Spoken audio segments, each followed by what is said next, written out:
Hey there, StarCraft fans. Eldorian here from Blizzplanet.com, and we have another great opportunity here with a great guest. We just interviewed her a couple months back for her best-selling book, Tides of War, and here we are talking to her again for another new book. She's become one of my favorite authors, and if she's not yours as well, she should be. Christie Golden. Christie, how's life been treating you since Tides of War has been released? Not too bad, not too bad. This has been a very busy year for me. I've seen the release of no fewer than 3 books, so I think that may be a record. And so, as I said, like last we talked to you was with Tides of War, and now we want to talk about your new book, StarCraft II, Flashpoint. So I kind of have a two-part question here. Can you tell us a little bit about Flashpoint, and how difficult is it, if at all, to go between the fantasy to sci-fi like you did? Okay, well, addressing your first question, this is, one hates to use the hyperbole. This is the book fans have been waiting for. But honestly, I think we're going to have a lot of people pretty happy with this, because what this is a complete and total bridge between the 2 StarCraft games, Wings of Liberty and Heart of the Swarm, and it literally picks up from when one ends and takes us right to where another one begins. And so it really is kind of a must-have if you want to know what's been going on in the meantime, and quite a lot has been going on in the meantime.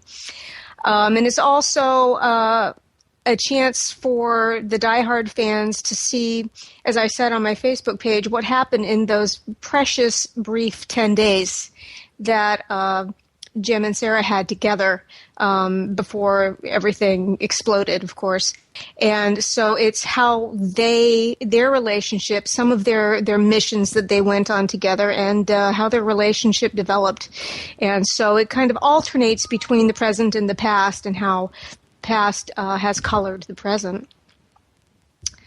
And so, I'm sorry, go ahead. Oh, the second part of that question is, how difficult is it to go from like Warcraft to, the fantasy setting to StarCraft sci-fi setting? Honestly, it really isn't, because each game is so distinct. The feel, the voice, the attitude, the experience, each game is very, very distinct. And I'm one of those authors who can almost literally hear the voices. One of the reasons I had such fun with Devil's Due is because Neil Kaplan did such a great job with Tykus Finley. All I needed to do was just kind of cock my head and say, now what would Tykus say to that? And boom, it'd be right there. And so both of these worlds are very, very distinctive, and they have different voices and they have different feels. And readers will notice that my voice is quite different between one and the other. One is more lyrical and a little more epic and a little slower paced. And then StarCraft, of course, is very gritty and very edgy, and a lot of dark humor in that as well. So it's a lot of fun, actually, to have 2 wonderful worlds that I'm really interested in and really like working in that are so different. So I can really kind of refresh myself going from one to another. And now, StarCraft II Flashpoint, you said earlier, it bridges kind of the gap between Wings of Liberty and Heart of the Swarm. You stop at Wings of Liberty, or beginning, with Heart of the Swarm. It's in between there. However, there are a few flashbacks here and there going to past moments from the original StarCraft game. What was your goal with bringing up these specific flashbacks that you thought might enhance the story? Well, it really served kind of a double purpose. These are things I think that lore fans have wanted to know. I know I've wanted to. Lucky me, I got to write them. But wanted to know. We only saw the results that Jim and Sarah fell in love, and they cared about each other very deeply by the time the crisis crunch really came. But we didn't see how, and we didn't see what, and we didn't see how they were brought together. And I think the book serves as a chance to answer those questions. Also, a lot of this book is spent with Sarah, understandably so, recuperating. And she's a different Sarah than we've seen before. And we are the sum of all of our experiences.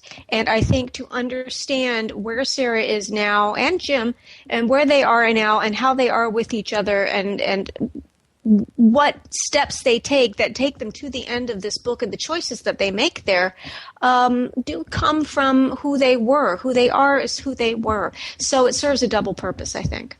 And are readers going to see the Queen of Blades personality surface in Ceratal, or is it just going to be the former Sarah Kerrigan personality, or something different altogether? You know, she is not the Queen of Blades anymore, but she is also not who she was before she got infested. She is in another stage of her life. Think about somebody who goes off to war and how that can change a person, even in our time, without nanotechnology and genetic manipulation, and things like that. Think of how profoundly people change. Now, you add these other things into the mix, and what Sarah has been through. Of course she's going to be different. Of course she's going to be changed. She's going to be the next incarnation of Sarah Kerrigan as she's going through her life. So she will bring into who she is now all of that history, because she did do those things. It was her. You know, she wasn't completely hypnotized or brainwashed. She was part of what she did, and she has to come to terms with a lot of that, and she has to grow, and she has to decide where she wants to go now. And which known characters will appear in the novel? Like, which are your favorite ones that people might see that they may not expect, and also why do each of them, make sense to go into the story? Well, I'm going to say who I sadly didn't really find a way to work in, and who I missed is of course Tykus, because he's just so fun to write. I really, really had a blast with him. And at one point, I actually did try to have some flashback scenes, and they just weren't working. It wasn't right for what we were trying to do. It just didn't feel like it meshed very well, and so that was a little sad that I wasn't able to revisit him more than as Jim remembered him. We've got Valerian, who is probably my favorite character, because I had such a free hand in getting to develop his personality. All I was told is that he was the son of Minx, he was blonde, and he had gray eyes. And when I wrote my first trilogy for StarCraft, they weren't sure if they wanted him to be a good guy or a bad guy, so I had to write him so he could go either way. Everything else I got to come up with. So I have a bit of a vested interest in this character, and it's always a kick to see the little cutscenes and to see him. So he gets some good stage time in this book, and we really kind of get to delve into who he is and what he wants as well. So that was a lot of fun. This is really the first time I got to write Matt Horner, and I enjoyed that. I like Matt a lot. And so that was fun. Mira Han makes an appearance, and she was just a delight. She's as strong a character for me to hear as Tykus is, and she was just a delight to write. She was so much fun. And we got to see a lot of the Raiders, I think, more than we have before. And it was fun getting to revisit them. And there are other characters who were minor, who get to have a chance to get much more developed, for good or for ill. Yeah, there is this question comes from Tom, and there's some opinions in here that I wanted to make sure that are explained as his opinions and not personally mine. But there was a plot in Wings of Liberty that wasn't fully explored. It happens after the mission Engine of Destruction. Matt Horner says, quote unquote, "Sir, when Tykus came back aboard the ship, I had the techs run a scan on him. Seriously, sir, his suit contains a sophisticated transponder. If it receives the correct code, I'll shut down all of his major organs. That suit is a death trap."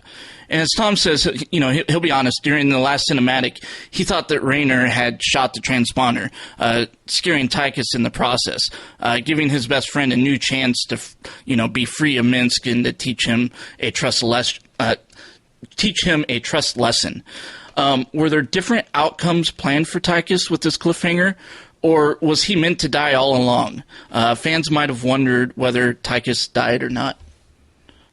Well, the way the process works is these days I get a very complete outline from Blizzard. I get anywhere from 20 to 30 pages of a nice solid outline, which is great for me because that way I know exactly what they're looking for and I can dive right in.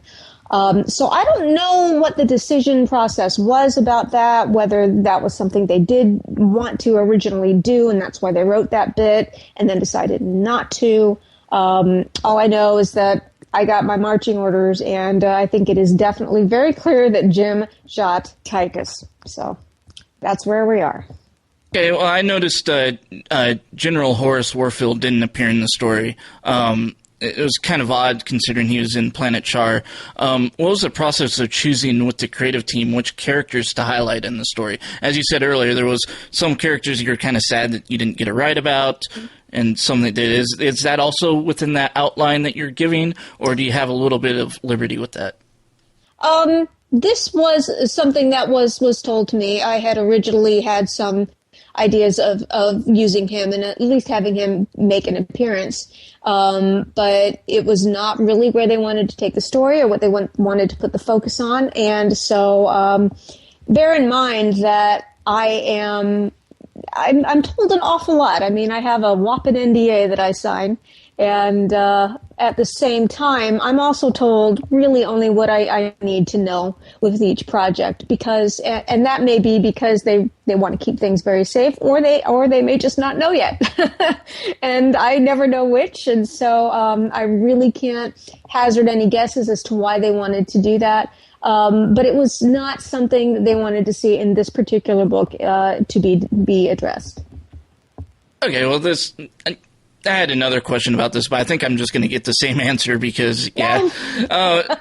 So I'm just going to skip that one. Okay. This novel has a few twists and turns wrapped around deception and manipulation. What role does the Mobius Foundation play in this story? In this story, this is something that Valerian has been connected with for some time now, and that he has been funding, and that he has done everything possible to keep, as Gandalf would say, keep it secret, keep it safe. And so Nerud is working for him, and he is definitely the top guy in the galaxy who knows about Zerg. And although I believe it was Horner who tried to put Egon up as a comparable scientist who had similar knowledge, and Egon was like, no, not quite. So that's the role that it's playing here. I only have one more question, it looks like. So, crystal ball time. Any new Warcraft or StarCraft novel plans in your future? I hope to be able to answer that with a rousing yes by the time I'm 96. It's been such a wonderful collaboration to work with Blizzard. I do have an outstanding book for a 3-book contract that I signed, so I don't know what yet they'll want me to do, but as far as I know, it'll be either StarCraft or Warcraft, but hey, who knows? Maybe it's time for me to do Diablo, or maybe something's coming down the pike with Titan. I don't know yet, but I certainly do have another outstanding project for them, and as always, I look forward to it. Okay, well, that does it for our questions. Thanks again, Christie, for talking to us about the book. You're so welcome. You guys, you can pick up the book now in your local bookstores or places like Amazon. I believe it's an ebook format as well. If you want to learn more about this book, we did a review of it last week, and I think I'll link it in the show notes. If you haven't had a chance to pick up this book up yet and are eagerly awaiting Heart of the Swarm, the release of Heart of the Swarm, I highly recommend it. Thanks again, Christie. My pleasure. Thank you.